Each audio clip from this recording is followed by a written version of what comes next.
अभी तक जो जो फॉर्मूले पढ़े हैं उनके बेस पर हम लोग कुछ फिर से नई चीज़ें करेंगे। जो जो मैंने फॉर्मूले पढ़ाए हैं आपको अभी तक एक्सेलरेशन ड्यू टू ग्रेविटी में, यानी चैप्टर का नाम तो हमारा ग्रेविटेशन। ग्रेविटेशन में हम छोटे छोटे चैप्टर कई सारे बना लेते हैं। तो ग्रेविटेशन में हमने पहला टॉपिक जो बनाया ना, या हमने जो पहला चैप्टर अपने अकॉर्डिंग जो बनाया, वो पहले चैप्टर को हमने माना एक्सेलरेशन ड्यू टू ग्रेविटी। यानी अभी तक सिर्फ सही मायनों में चर्चा किस पर हो रही है? एक्सेलरेशन ड्यू टू ग्रेविटी पर हो रही है। बस इसके बियॉन्ड हम गए नहीं अभी तक, या तो केप्लर्स के 3 लॉ या एक्सेलरेशन ड्यू टू ग्रेविटी। बस अभी तक पूरी चर्चा इसी के इर्द गिर्द घूम रही है। और उसी चर्चा के साथ साथ हम लोगों ने कई सारे बढ़िया बढ़िया न्यूमेरिकल भी किए हैं। तो उनमें से कुछ चीजें अभी जो बची हुई हैं उनको भी हम लोग करते हैं। तो सबसे पहला आपको मुझे बताना है what will be the mass of earth. पहला क्वेश्चन है एकदम आसान सा, what will be the mass of earth according to your knowledge. According to your knowledge क्यों कह रहा हूं? क्योंकि जो आपको ज्ञान है बस उसी के बेस पे बताना है। क्योंकि ना तो आप तोल सकते हैं और ना और कुछ ज्यादा दिमाग लगा सकते हैं। जितना आपको ज्ञान है बस उसके बेस पर आपको बताना है मास ऑफ अर्थ। ठीक है ना? तो what is the mass of earth, पहला क्वेश्चन है हमारा, what is the mass of earth. ठीक है ना? According to your knowledge. ठीक है ना? According to your knowledge. चलिए देखिए कौन कौन बताएगा। कितने लोग ऐसे हैं जो कह रहे हैं कि मैं कर लूंगा इस क्वेश्चन को? हमें अर्थ का मास बताना, अर्थ का मास, केवल रटा हुआ नहीं बता देना है। अगर किसी ने रट भी रखा होगा कि मास ऑफ अर्थ इतना होता है, रट लिया मैंने, याद कर लिया सर, वो नहीं बताना है। अर्थ का मास कैसे हम लोग जानते हैं या कैसे निकालेंगे वो बताना है।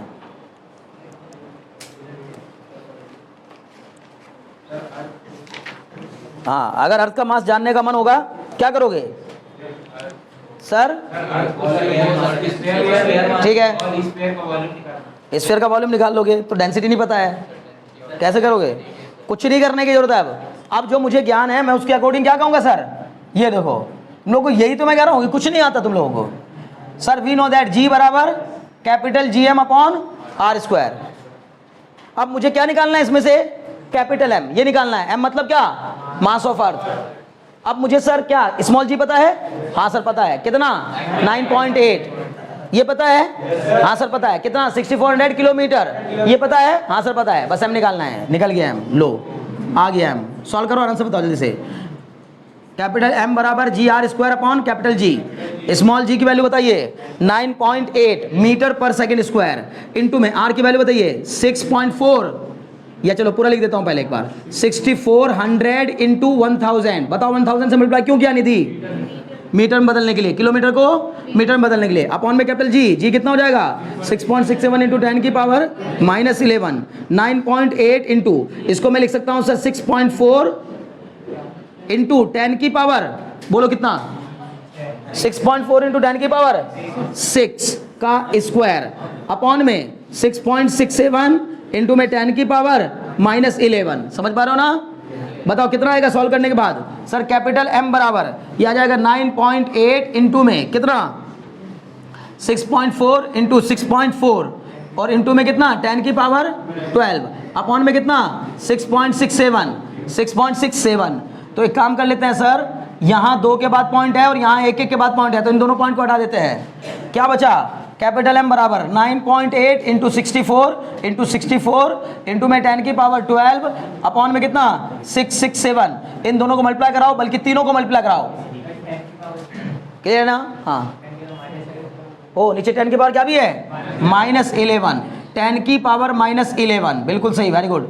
ये -11 ऊपर जाएगा तो क्या हो जाएगा? प्लस का 11, मतलब ये तो 10 की पावर 23। बताइए कितना है आंसर? टाइम दे रहा हूँ, सॉल्व करिएगा, आंसर बताइएगा। ठीक है, इधर ध्यान लगाओ। क्या किया? इन दोनों को मल्टीप्लाई करके बताओ कितना आया? सब मिला सब। अच्छा बताओ 9.8 इंटू कितना आया?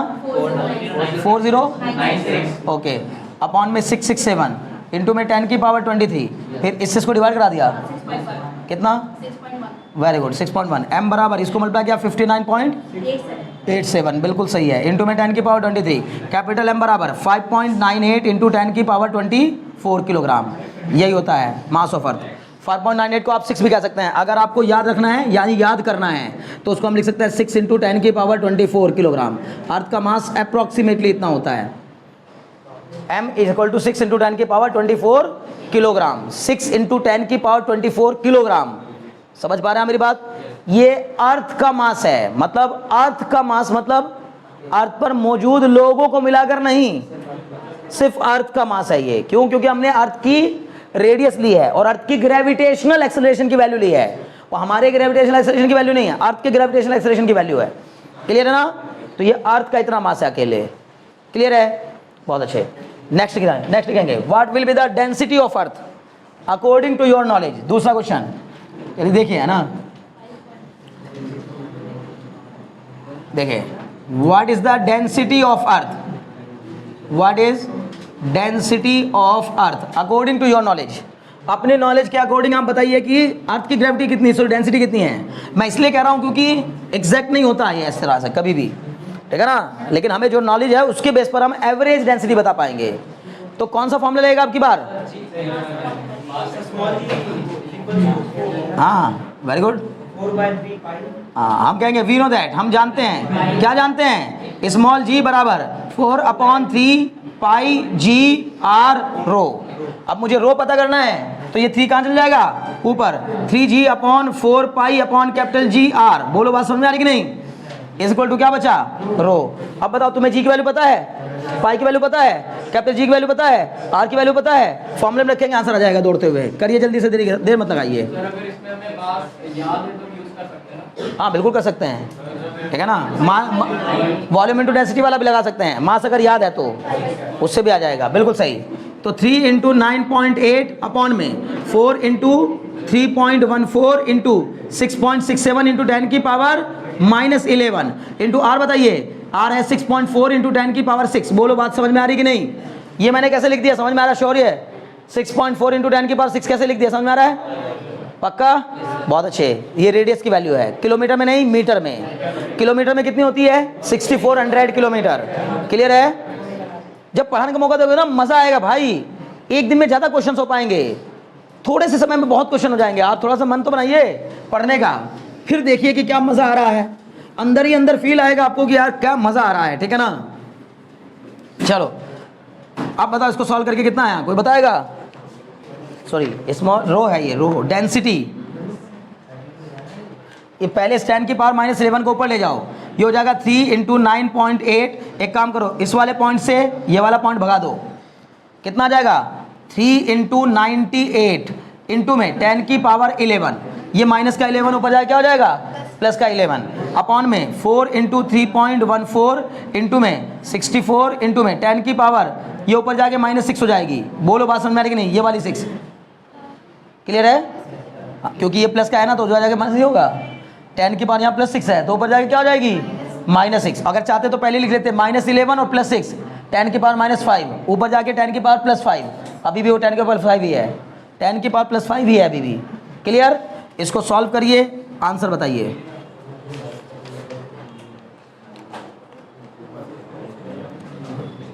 चलिए करते रहिएगा, मुझे उम्मीद है कर लेंगे आप। 5.5 इंटू 10 की पावर 3 किलोग्राम पर मीटर क्यूब। 5.5 इंटू 10 की पावर 3 किलोग्राम पर मीटर क्यूब। कॉन्सेंट्रेट माइंड, बस इतना है। 5.5 इंटू 10 की पावर 3 किलोग्राम पर मीटर क्यूब। ये मैंने ऑलरेडी यूज़ की है एक जगह कहीं क्वेश्चन में, हाँ है ना। तो 5.5 याद करो, वहाँ बताया था 5500, क्या कहा था? 5500 किलोमीटर, किलोग्राम पर मीटर क्यूब। 5.5 इंटू 10 की पावर 3। अगर आपको दिक्कत हो तो ये भी याद रख सकते हैं, 5500 किलोग्राम पर मीटर क्यूब। ये भी याद रख सकते हैं 5.5, बोलो ना, ग्राम पर सेंटीमीटर क्यूब। बोलो कोई डाउट हो तो। अर्थ की डेंसिटी, अर्थ जिस मटेरियल से बनी उसकी एवरेज डेंसिटी इतनी है। अर्थ जिस मटेरियल से बनी उसकी एवरेज डेंसिटी इतनी है। अगर तुमसे पूछूं बताओ अर्थ जिस मटेरियल से बनी है उसकी एवरेज, बार बार कह रहा हूं एवरेज, कहीं कहीं तो बहुत भारी मेटल भी होंगे और कहीं कहीं बहुत हल्की भी होगी अर्थ, समझिए ना। तो जहां बहुत हल्के मटेरियल होंगे वहां की डेंसिटी कम, और जहां बहुत भारी भारी मटेरियल होंगे जैसे कोबाल्ट, निकल, क्रोमियम, जहां ये सब पाए जाते होंगे तो भारी मेटल होते हैं सब, तो उनकी डेंसिटी ज्यादा मिलेगी। लेकिन मैंने ये सबका मिलाकर अर्थ की एवरेज डेंसिटी निकाली, कितनी हुई? 5.5 ग्राम पर सेंटीमीटर क्यूब। बताओ अर्थ जिस मटेरियल से बनी है वो मटेरियल पानी से भारी है या पानी से हल्का है? पानी से भारी है। कैसे पता चला पानी से भारी है? क्योंकि सर वाटर की डेंसिटी कितनी होती है? रो वाटर, और ये है रो अर्थ। रो अर्थ, अर्थ की डेंसिटी इतनी है, वाटर की डेंसिटी कितनी होती है? 1 ग्राम पर सेंटीमीटर क्यूब। इसकी होती है 1 ग्राम पर सेंटीमीटर क्यूब, इसकी 5.5, तो 5.5 गुना भारी है। समझ गए ना? जिस मटेरियल से अर्थ बनी है वो मटेरियल पानी से 5.5 गुना भारी है। समझ पा रहे हैं कि नहीं? पक्का? बहुत अच्छे।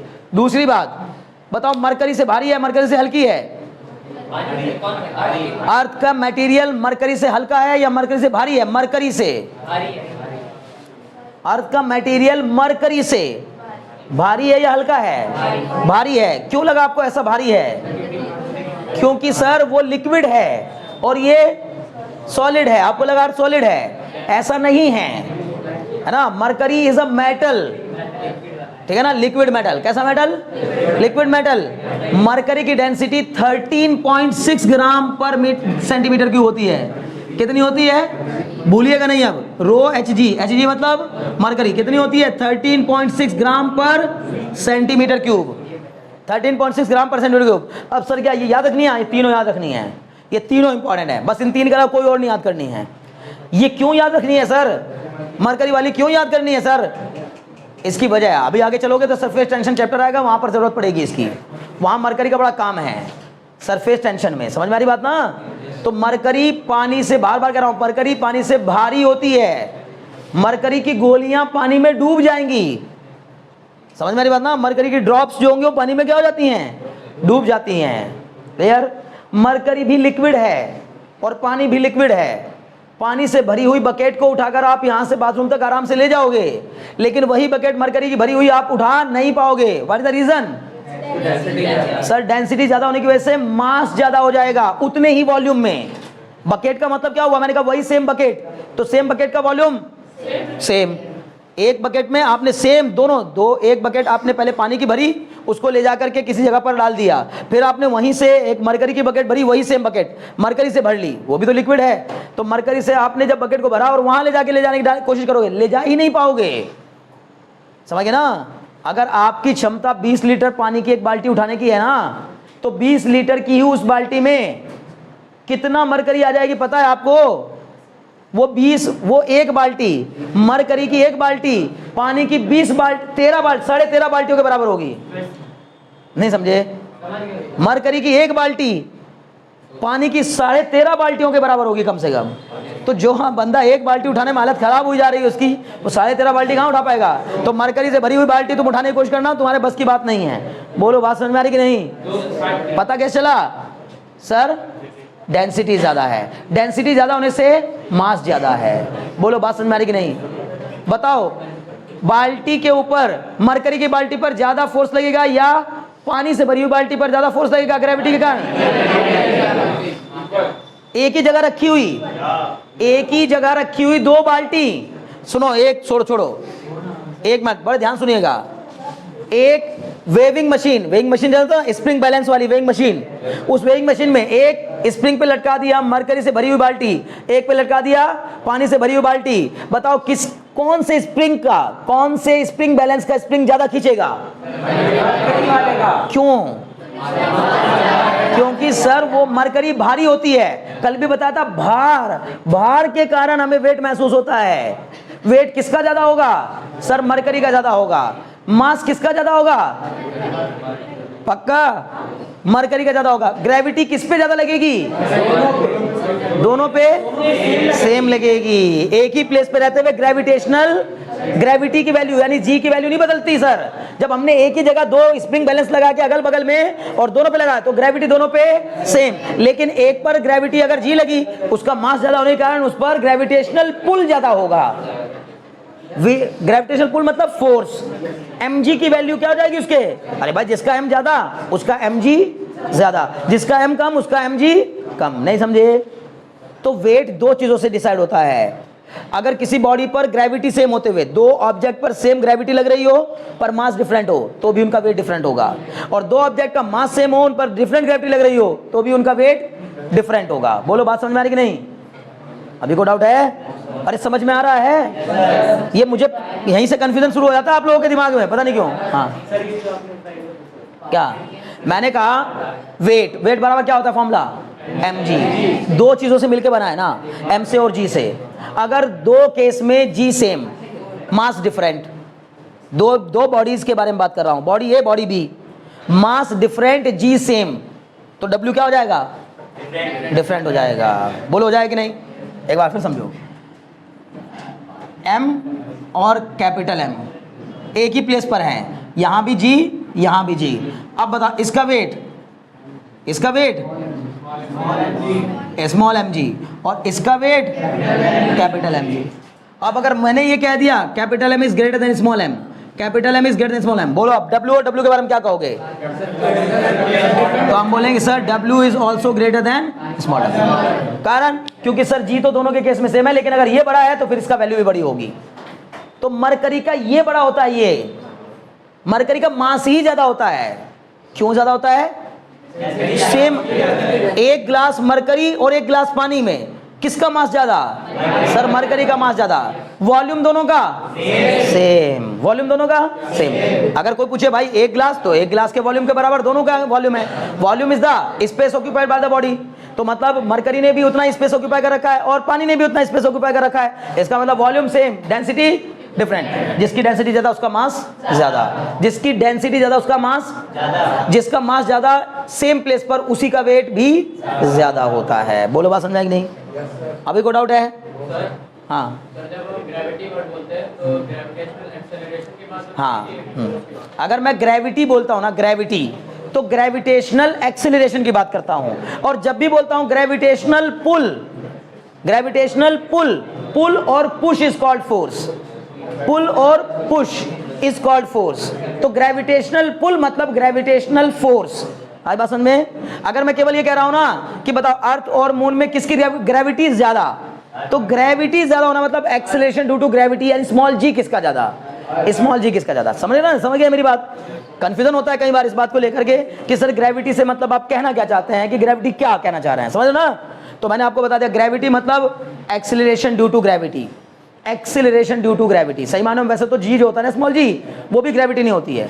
ग्रेविटी सिर्फ क्या है? ग्रेविटी एक प्रॉपर्टी है, कोई क्वांटिटी नहीं है। ग्रेविटी एक प्रॉपर्टी है, मतलब कैसी property? Gravity is a property of the planets और every body. Gravity is the property of every body due to which it attract the another body. जिस प्रॉपर्टी के कारण दूसरी बॉडी को अट्रैक्ट करती है। समझ में आ रही बात ना? अभी क्लियर हो रहा है? बहुत अच्छी। जैसे मैंने कहा कि परेशान करना, डिस्टर्ब करना स्टूडेंट की प्रॉपर्टी होती है, कोई क्वांटिटी नहीं होती। समझ में आ रही बात ना? डिस्टर्बेंस क्रिएट करना ये स्टूडेंट की प्रॉपर्टी में आता है। ठीक है, बात समझ में ना? सीधा ना होना प्रॉपर्टी है, क्वांटिटी नहीं है। क्या सीधा ना होना? क्या सीधा ना होना? हाँ, मैं ऐसी स्टूडेंट चाहता हूं मैं जो मेरे इशारों को समझे, ऐसे स्टूडेंट चाहता हूं। तो कुत्ते की दुम का सीधा ना होना प्रॉपर्टी है, क्वांटिटी नहीं है। नहीं समझे मेरी बात? बहुत अच्छे। प्रॉपर्टी मतलब वो प्रॉपर्टी जिसके कारण वो अपनी दुम को हमेशा टेढ़ा रखता है। ठीक है ना? समझ में आ रही बात? तो उस प्रॉपर्टी की बात हो रही है। बट क्वांटिटी क्या है? Gravitation, acceleration due to gravity क्या है? क्वांटिटी है। स्मॉल जी जो है वो प्रॉपर्टी नहीं, वो क्वांटिटी है। अर्थ की अलग, मार्स की अलग, जुपिटर की अलग, मून की अलग, समझ गए ना? सन की अलग। हर एक बॉडी की ग्रेविटी अलग अलग, यानी एक्सेलरेशन ड्यू टू ग्रेविटी अलग अलग। ग्रेविटी मतलब प्रॉपर्टी सब में है। प्रॉपर्टी वो हर चीज के अंदर पाई जाती है। किसी के अंदर उस प्रॉपर्टी का की इंटेंसिटी ज्यादा होती है, किसी के अंदर उस प्रॉपर्टी की इंटेंसिटी कम होती है। क्लियर? अभी कोई डाउट है? चलो जी आगे बढ़ते हैं। मुझे पूरी मेरे पास समझ में आई होगी। अगला क्वेश्चन देखिए, ठीक है ना? चलो नेक्स्ट क्वेश्चन की तरफ बढ़ो और बढ़िया से क्वेश्चन लिखो, है ना? Calculate the value of the acceleration due to gravity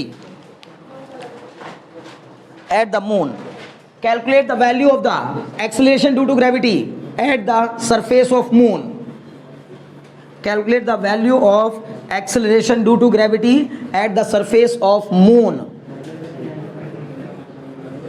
moon के सरफेस पर आपको बताना है कि ग्रेविटी की वैल्यू कितनी होगी। ठीक है,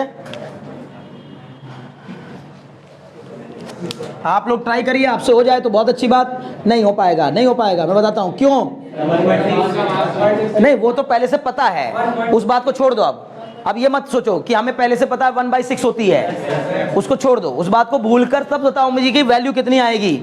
भाई मान लो तो आपको रटा रखा है कि acceleration due to gravity moon पर जाते जाते क्या हो जाती है, अर्थ की ग्रेविटी की 1/6 हो जाती है। तो याद है, अच्छी बात है, उसमें कोई बुराई नहीं, गलत भी नहीं है, वो है भी वो सही, वो बात सही भी है, लेकिन बच्चे उसको नहीं याद करके बताना, आपको मुझे वैल्यू बतानी है।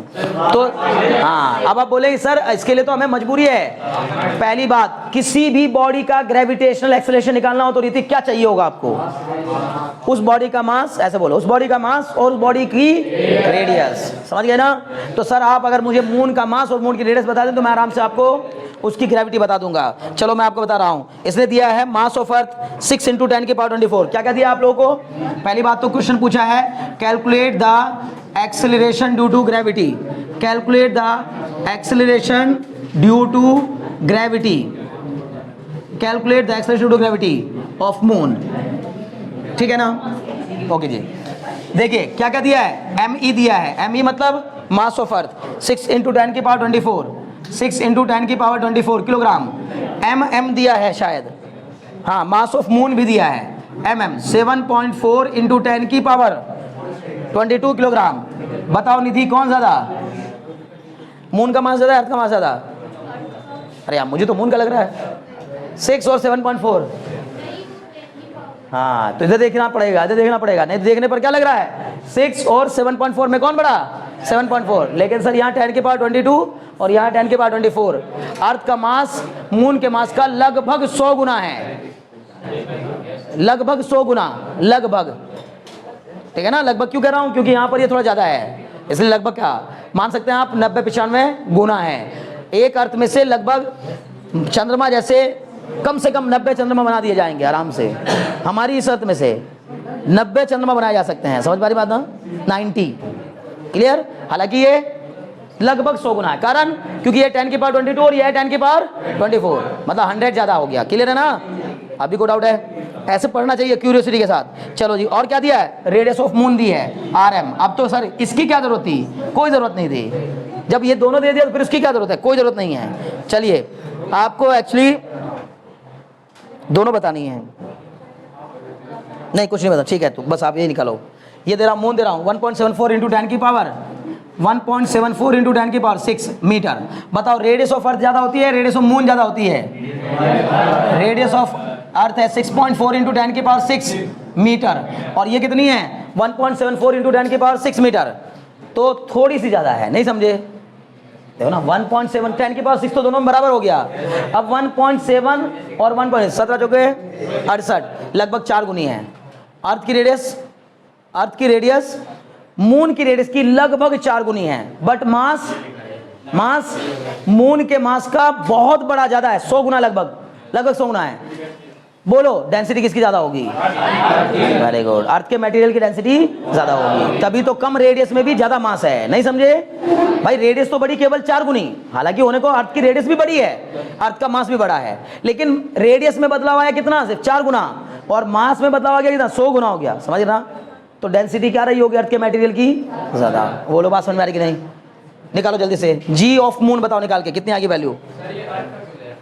उससे कोई मतलब नहीं, वो उसने एक्चुअली क्वेश्चन 2 पूछे हैं एक ही क्वेश्चन में। क्या पूछा उसने? पूछा कि find the value of g on the surface of earth, नहीं, the value of g on the surface of earth is 9.8 दे दिया, और फिर कहा find the value on the surface of moon. हमें इसको कहां पता करना है? मून के सरफेस पर। तो उसने क्या दिमाग लगाया कि पहले स्मॉल जी दे दिया और ME दे दिया, RE दे दिया। तो उसने सोचा कि जिस बच्चे को कैपिटल G की वैल्यू याद नहीं होगी वो G = GM/R² लगा के पहले क्या निकालेगा? कैपिटल G निकालेगा, और फिर उसको मून में यूज कर लेगा। पर आप चक्कर ना पड़ो, आपको कैपिटल G पता है, तो इसलिए सीधे सीधे कैपिटल G का फॉर्मूला लगाइए, मतलब कैपिटल G वाली वैल्यू रखिए। क्या फॉर्मूला लगाओगे?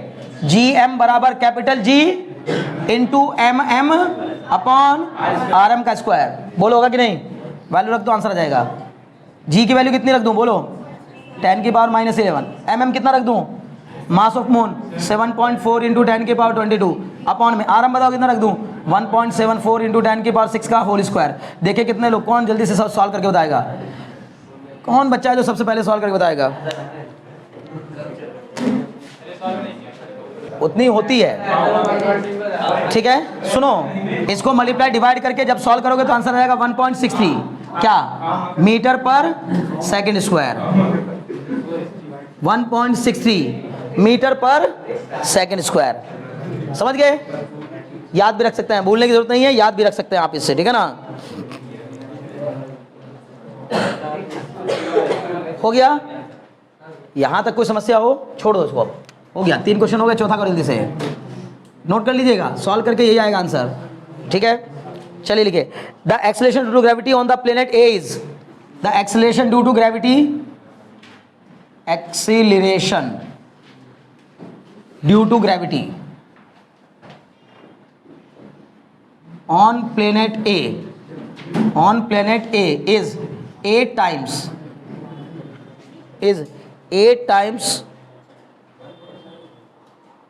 on planet B, 8 times that of planet B। ठीक है ना? Okay, a man jumps to a height of 1 meter, a man jumps to a height of 1.5 meter at A, 1.5 meter at A। what is the height of jump at B? what is the height of jump at B? क्या गजब question है। what is the height of jump? काश मुझे मेरे इस तरह से पढ़ने वाले बच्चे मिले होते हैं ना यार, जिसमें मज़ा, क्वेश्चन को देख के कहें कि मज़ा आ गया भाई, वाह क्या बात है ना। Height of jump at B, ठीक है, बस हो गया। ठीक, अभी बताओ क्या करना है। इस क्वेश्चन में कहा गया है कि अगर मान लो कोई बंदा ए प्लेनेट पर 1.5 मीटर ऊंचाई तक उठ सकता है, जंप लगा सकता है, तो बताओ बी प्लेनेट पर कितना ऊंचाई तक जंप लगा पाएगा। ठीक है,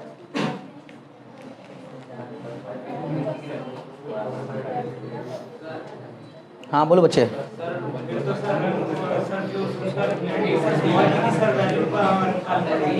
हाँ तो निकालो ना, दी तो है।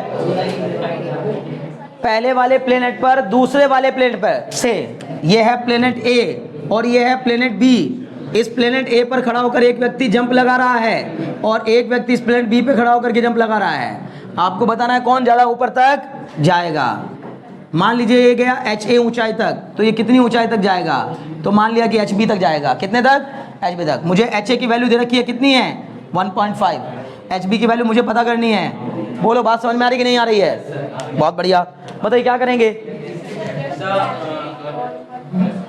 पहली बात, बिना टेंशन लिए आप बता सकते हो, ग्रेविटी के साथ जंप का इनवर्स रिलेशन होता है। जिसकी ग्रेविटी ज़्यादा उस पर जंप कम, और जिसकी ग्रेविटी कम उस पर जंप ज़्यादा। समस्या सिर्फ ये है कि सर ग्रेविटी के साथ जंप का जो रिलेशन है वो आपने बता दिया, इनवर्स तो समझ में आ गया, लेकिन ग्रेविटी की पावर 1 या ग्रेविटी की पावर 2 या ग्रेविटी की पावर 3 नहीं समझे भाई। मान लो मैंने कहा था ग्रेविटी के इनवर्सली प्रोपोर्शनल होता है, ये तो बात सबको समझ में आ गई कि सर हाँ, जिस प्लेनेट की ग्रेविटी ज़्यादा होगी उस पर जंप की वैल्यू कम होगी। क्या वजह है? क्योंकि सर ग्रेविटेशनल पुल ज्यादा लग रहा है। जब आप जंप लगा के अर्थ के ग्रेविटी के अगेंस्ट में ऊपर जाना चाहोगे तो अर्थ रोकेगी आपको, तो ज्यादा फोर्स से रोकेगी। मतलब जो प्लेनेट बड़ा होगा, जो प्लेनेट की ग्रेविटी ज्यादा होगी वो ज्यादा फोर्स से रोकेगा, और जिस प्लेनेट की ग्रेविटी कम होगी वो कम फोर्स से रोकेगा। रोकेंगे दोनों। बोलो बात समझ में आ रही कि नहीं? पक्का? बहुत अच्छे। तो सर ये तो समझ में आता है, लेकिन ये नहीं समझ में आ रहा है कि ग्रेविटी की इनवर्सली प्रोपोर्शनल मतलब एक पावर पे डिपेंड करेगा, 2 पावर पे। अगर मान लो ग्रेविटी के स्क्वायर के इनवर्सली प्रोपोर्शनल हो तो ग्रेविटी 2 गुनी होने से हाइट 1/4 हो जाएगी, और अगर ग्रेविटी के डायरेक्टली प्रोपोर्शनल हो तो मतलब ग्रेविटी की पावर 1 के इनवर्सली प्रोपोर्शनल हो तो फिर जितना ग्रेविटी में चेंज आएगा उतना ही हाइट में। मतलब अगर ग्रेविटी डबल होगी तो हाइट आधी हो जाएगी। समझ गए ना? तो भाई जी बिना चिंता किए आप ध्यान लगाओ। बताओ, अच्छा जो व्यक्ति ए पर जंप लगा रहा है वही व्यक्ति बी पे जंप लगा रहा है। बताओ ए और बी पर वो जो ऊपर की ओर ताकत लगाएगा वो सेम रहेगी, अलग अलग रहेगी? सर वो तो सेम रहेगी, वही सेम बंदा है, सेम ताकत। मतलब बंदा जो ताकत लगा रहा है ऊपर की ओर, जंप लगाने के लिए ऊपर की ओर ताकत लगा रहा है, वो सेम रहेगी, अलग अलग रहेगी? सेम रहेगी। इसका मतलब वो बंदा जो अपने आप को ऊपर की ओर वेलोसिटी दे रहा है, जो वेलोसिटी दे रहा है वो क्या रहेगी? सेम रहेगी। क्लियर। लेकिन सर चूंकि ग्रेविटी अलग अलग है तो इसलिए हाइट अलग अलग आएगी। बोलो बात समझ में आ रही कि नहीं? कोई डाउट तो नहीं? बहुत अच्छे। मान लेते हैं कि इसने यहां पर अपने आप को जंप देते समय कितनी वेलोसिटी दी? ua, तो यहां भी कितनी ही देगा? छोड़ो ua u भी नहीं करते, u दोनों जगह सेम रहेगा, u दोनों जगह क्या रहेगा? सेम। फाइनली जब ये यहां पहुंचेगा तो इसका v कितना हो जाएगा? यहां पर 0 हो जाएगा। और जब ये फाइनली यहां पहुंचेगा तो इसका v कितना हो जाएगा? सर 0 हो जाएगा। दोनों का तो v 0 ही हो जाएगा ना भाई। हाई जंप का मतलब अपने हाईएस्ट पॉइंट पे पहुंच के तो कहीं भी रहो, कहीं भी जंप लगाओ, एक जगह तो रुकोगे ना जाके कहीं ना कहीं। बोलो बात समझ में आ रही कि नहीं? तो अब सर फॉर्मूला लगा देंगे क्या? बताओ। v square equal to u square plus 2gh। बस g को नेगेटिव में ले लेंगे तो क्या हो जाएगा? देखेगा ये फॉर्मूला है सर, va का स्क्वायर बराबर ua का square plus 2ga into ha। बोलो कोई डाउट हो तो? होगा। या फिर ये भी कह सकते हैं, इसको भी हटा देते हैं हम। लो जी और ही आसान कर देता हूं, आज के बाद याद रखिएगा। v स्क्वायर बराबर u स्क्वायर प्लस 2gh। लेकिन जब कोई बंदा जंप लगाता है तो हाईएस्ट पॉइंट पर वेलोसिटी क्या हो जाती है? 0।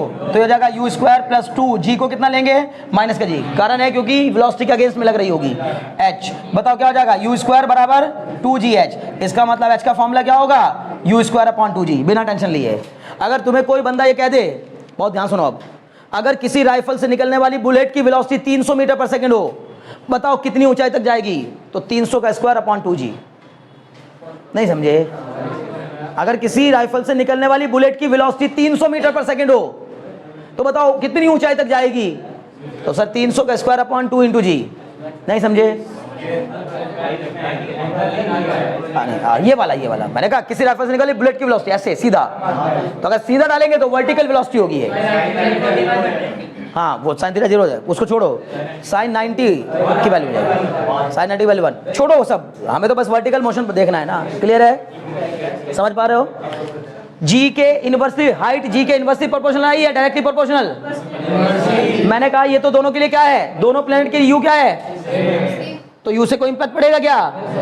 2 दोनों के लिए क्या है? सेम। तो यू स्क्वायर बाई 2 सेम। हम यहां से क्या कह सकते हैं मोटे मोटे तौर पर? H is inversely proportional to G कह सकते हैं। अगर ऐसा कह सकते हैं तो HA बराबर K अपॉन GA, HB बराबर K अपॉन GB। क्या मतलब, क्या समझे? What do you mean by K? अरे बोलो ना बच्चों। कांस्टेंट। डायरेक्टली प्रोपोर्शनल को हटा के कांस्टेंट ला दिया। अगर दोनों को डिवाइड कर दूं तो फिर हम बोलेंगे सर HA अपॉन HB बराबर, नहीं गलत, K अपॉन GA अपॉन में K अपॉन GB। तो ये GB कहाँ चले जाएगा? ऊपर। तो आएगा HA अपॉन HB बराबर GB अपॉन GA। आज के बाद याद रख लीजिए, नहीं तो याद क्या रखना है यार, दिमाग लगाओ काम बनाओ, रटना क्या है? नहीं समझे? जब मुझे पता चल गया ग्रेविटी की, ये सब मैं कुछ भी नहीं करूंगा, मैं अपने लिए बात कर रहा हूं। ग्रेविटी की 1 पावर के इनवर्सली प्रोपोर्शनल है, तो अगर ग्रेविटी 2 गुनी होगी तो जंप आधा रह जाएगा, ग्रेविटी 3 गुनी होगी जंप 1/3 हो जाएगा, ग्रेविटी 4 गुनी हो जाएगी जंप 1/4 हो जाएगा, ग्रेविटी 1/4 होगी जंप 4 गुना हो जाएगा। नहीं समझे? GB अपॉन जी, हाँ very good, GB upon GA। समझ गए ना? अरे नहीं समझे? लकी बात नहीं समझ में आई? आ गई ना? सुनो ध्यान से, क्या बता रहा हूं, एक बार फिर रिपीट कर रहा हूं। मान लो कि बी प्लेनेट की ग्रेविटी ए प्लेनेट की ग्रेविटी की 4 गुनी है। बी प्लेनेट की ग्रेविटी ए प्लेनेट की ग्रेविटी की 4 गुनी है, तो बी पर जंप की ऊंचाई ए के कंपैरिजन में 1/4 रह जाएगी। कितनी? 1/4। नहीं समझे अभी भी बच्चे? Height of jump, this is the H मतलब क्या है? Height of jump. Height of jump is inversely proportional to the gravity of the planet. Clear? अगर मैंने कहा बी वाले प्लेनेट की ग्रेविटी ए के कंपैरिजन में 4 गुनी है, मतलब जीबी जो है वो 4 गुना है, और जीए जो है वो जीए है बस। तो जीबी अगर जीए का 4 गुना है तो जीए से जीए कट जाएगा, 4 बचेगा केवल। HA बराबर कितना आ जाएगा? 4 HB बराबर कितना आ जाएगा? 1/4 HA। नहीं समझे? आ गया? और मैं फिर कह रहा हूं, यहां ना दिमाग लगा के इधर ध्यान दो भाई, है ना, इस कैलकुलेशन पे ना दिमाग लगा करके सिर्फ ऐसे मेंटली सोचो। क्या? अगर किसी प्लेनेट की ग्रेविटी 4 गुनी हो जाएगी, 4 गुनी मतलब ज्यादा है, तो हाइट 1/4 रह जाएगी। मतलब जो बंदा यहां पर 1 मीटर जंप लगा पा रहा है, वो वहां जाके केवल 1/4 मतलब 1/4 मीटर ही जंप लगा पाएगा। समझ गए? अभी को डाउट है? ध्यान लगाओ अंकित, अगर बी की ग्रेविटी अगर बी की ग्रेविटी ए की ग्रेविटी की हाफ है, अगर बी प्लेनेट की ग्रेविटी ए की ग्रेविटी की आधी है, आधी, तो बताओ एक बंदा जो ए पर 6 मीटर का जंप लगा पा रहा है, 6 मीटर ऊंचा जंप लगा पा रहा है, वो बी पर कितना ऊंचा जंप लगाएगा? कितना? 12 मीटर। जो लोग 3 बोल रहे हैं वो मूर्खता कर रहे हैं। मैंने बोला ए पर, मैंने कहा बी की ग्रेविटी ए की ग्रेविटी की आधी है, बी की ग्रेविटी आधी है, तो बी की कम है ग्रेविटी, जहां ग्रेविटी कम होगी वहां ज्यादा आएगी, तो पक्का है, कंफर्म? नहीं समझे? पक्का? तो मैंने बोला आधी, आधी है तो इसका मतलब जंप डबल लगेगा। जब जस्ट दोनों एक दूसरे क्या हैं? Inversely proportional. अनिमेश नहीं बात समझ में आ रही है? पक्का? बहुत बढ़िया। अंजेश कहाँ है? आया नहीं यार, ठीक है ना, चलो ध्यान लगाओ। हाँ कोई बात नहीं, सुनो, बात समझ में आ रही कि नहीं? अच्छा ठीक ठीक, अभी सुनो सुनो, समझ में आ रहा है ना? ठीक, तुम्हें निधि श्योर, सुहानी तुम्हें समझ में आ रहा है? बताओ अब इस क्वेश्चन पे आ जाओ।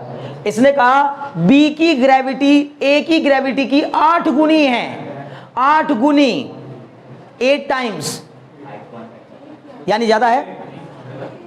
बी की ग्रेविटी ए की ग्रेविटी की 8 टाइम्स है। अच्छा सर, ए की ग्रेविटी बी की ग्रेविटी की 8 गुनी है, 8 गुनी है। तो बताओ बी पर जंप की ऊंचाई क्या होगी? यानी कि बी की ग्रेविटी कम है, तो बी की ग्रेविटी कम है तो इसका मतलब वहां पर हाइट ज्यादा होगी। सही बात है ये, बोलो बात समझ में आ रही कि नहीं? बहुत अच्छे। सुनो सुनो, अगर इसका जी है ना तो इसका कितना होगा? g/8। नहीं समझे? क्योंकि उसने कहा ए की ग्रेविटी बी की ग्रेविटी की 8 गुनी है। इसी का दूसरा मीनिंग बी की ग्रेविटी ए की ग्रेविटी की 1/8 है, हुआ ना? इसी स्टेटमेंट का दूसरा मीनिंग तो। और हमें ए की हाइट दे रखी है, मतलब एच ए दे रखा है। एच ए कितना है? 1.5। अगर ए पर 1.5 है तो इस पर ग्रेविटी कम हो गई तो हाइट ज्यादा हो जाएगी। कितनी ज्यादा सर? 8 गुनी हो जाएगी। कितनी हो जाएगी? 8 गुनी। तो सर एच बी कितना हो जाएगा? 8 × 1.5 मतलब 12 मीटर। तो जो बंदा ए पर 1.5 मीटर ऊंचा जंप लगा पा रहा है, जो बंदा ए पर 1.5 मीटर ऊंचा जंप लगा पा रहा है, वो बी पर जाकर 12 मीटर ऊंचा जंप लगा पाएगा। नहीं समझे? अभी भी डाउट है? बहुत अच्छे। कोई डाउट है? श्योर? सौरभ 100%? अंकित समझ में आ रहा तुम्हें? पक्का? देखो मेरे प्यारे, जब तक आप खुद से नहीं सोचेंगे तब तक नहीं आएगा।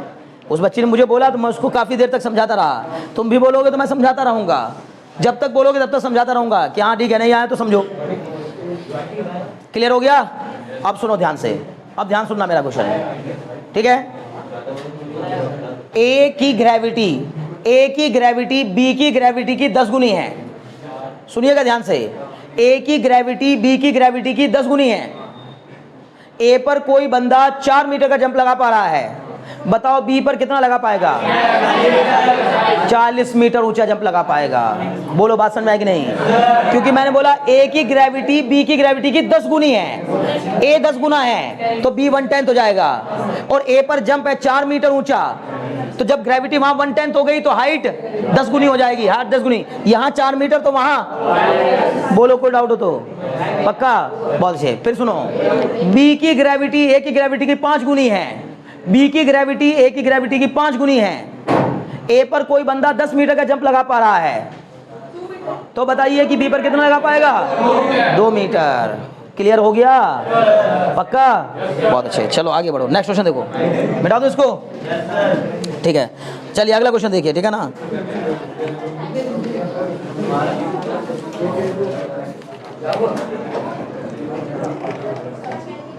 हाँ लिखिए, at what height from the surface of earth, at what height from the surface of earth, at what height from the surface of earth, at what height from the surface of earth will the value of g, at what height from the surface of earth will the value of small g, at what height from the surface of earth will the value of small g be reduced to 36% from the value at the surface?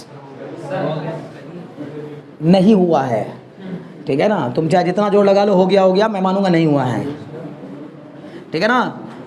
Eight what height from the surface of earth will the value of G be reduced to 36% on the surface, है ना?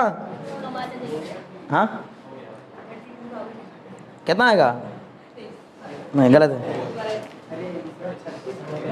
नहीं हुआ है। हाँ, क्या है answer? हाँ, पिछले वाले में सर 36% में 100% हाँ, क्यों किया था?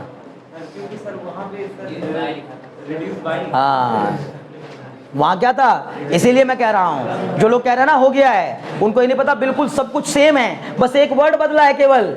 रिड्यूस्ड बाय के बजाय क्या हो गया? Reduced to, reduced to. तो अब उसके हिसाब से क्वेश्चन करिए, रिड्यूस्ड टू के हिसाब से क्वेश्चन करिए, ठीक है ना?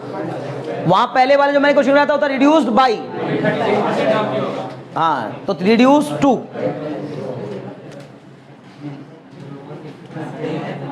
एट व्हाट हाइट, यही तो क्वेश्चन है ना, of earth the value of G reduced to 36% at the surface. क्या बच्चे? चौथा पांचवा जो भी क्वेश्चन कौन सा है? पांचवा, जल्दी करें, ठीक है? करो, दे मत लगाओ, पीयूष जल्दी बताओ आंसर।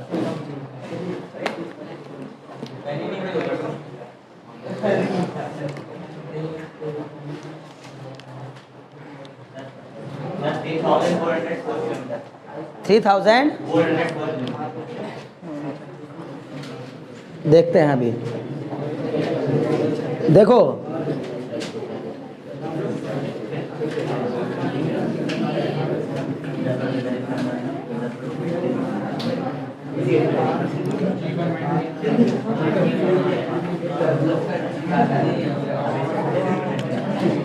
रिड्यूस्ड टू का मतलब, रिड्यूस्ड टू का मतलब घटते घटते इतनी रह गई है।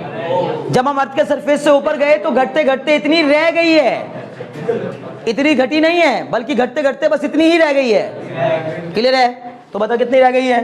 तो हमने कहा सर जी डैश जो है वो कितना रह गया? 36% ऑफ जी। नहीं समझे? पक्का?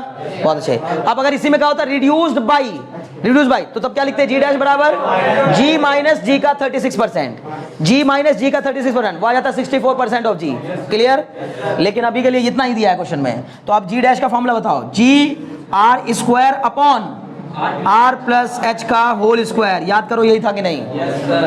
बराबर कितना? 36/100 इंटू जी, जी से जी कैंसिल। सर ये क्या बच गया? ये बच गया R upon are plus H का होल स्क्वायर बराबर 36/100।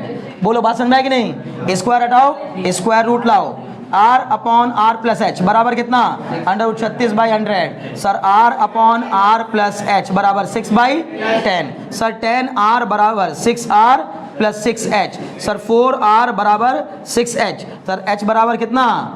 6r/4। ये आ जाएगा sir 3/2 times of r। Sir ये आ जाएगा कितना? 3 इंटू 6400/2। सर कितना आएगा? 32, 32 3 का 66, नहीं 96। तो 9600 किलोमीटर, 9600 किलोमीटर पर पहुंच कर क्या हो जाएगी ग्रेविटी? सॉरी, उस ग्रेविटी कितनी हो जाएगी? बोलो बात समझ आएगी नहीं? और अगर हम उस एम्बिगुअस वाले फॉर्मूले से करें तो वो कह रहा था कि खाली 3200 किलोमीटर पे पहुंच के जीरो हो जाएगी। याद आ रहा है कि नहीं आ रहा है? अरे वो फॉर्मूला क्या कह रहा था हमसे? अगर मैं इस वाले से लगाऊं जी डैश बराबर g into 1 minus 2h upon r, तो इसमें मैं अगर h की वैल्यू 3200 रख दूं, कितनी? 3200, तो जीरो हो जाएगी। मतलब 3200 किलोमीटर पे ही जीरो कर दिया उसने। और ये कह रहा है अगर 9600 किलोमीटर चले जाओगे ना, 9600 किलोमीटर, तब भी 36% बचेगी, तब भी ग्रेविटी की वैल्यू कितनी बचेगी? 36% बचेगी। नहीं समझे? 36% बचना मतलब रिड्यूस होते होते इतना रह जाना, बचने का मतलब यही तो हुआ।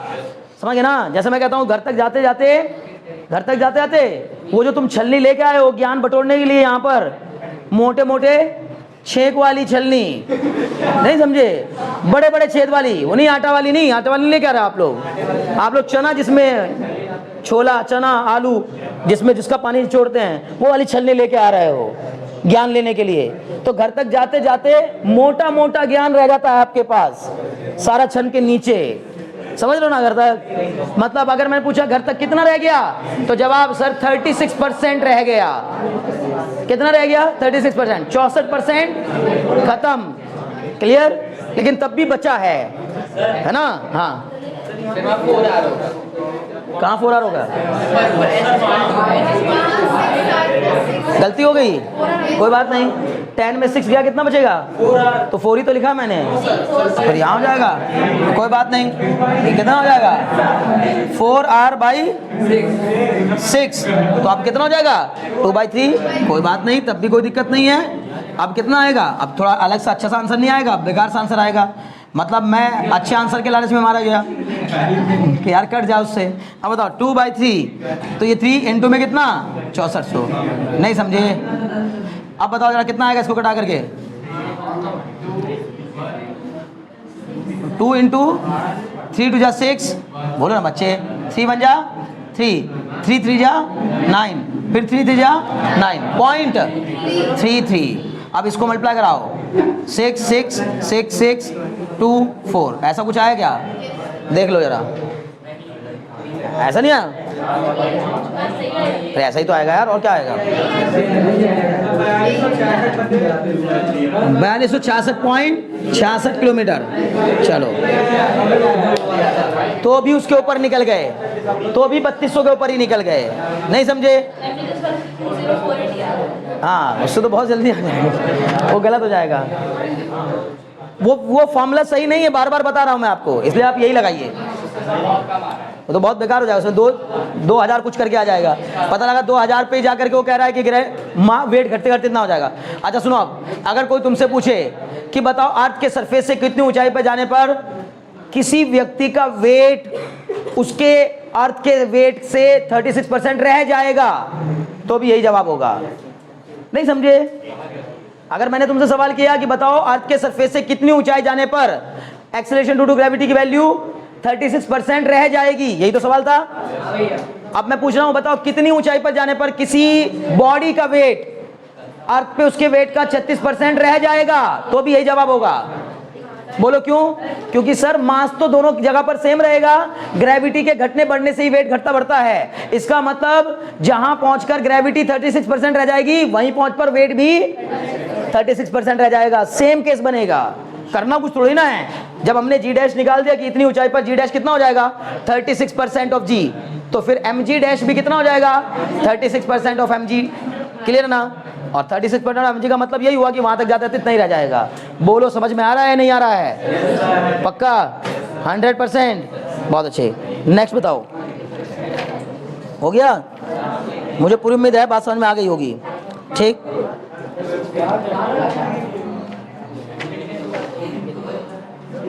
हाँ, तो बात नहीं। क्वेश्चन नंबर, अच्छा ठीक है, लिखिए। इसने कहा on a planet whose size, time बताना जरा बच्चे।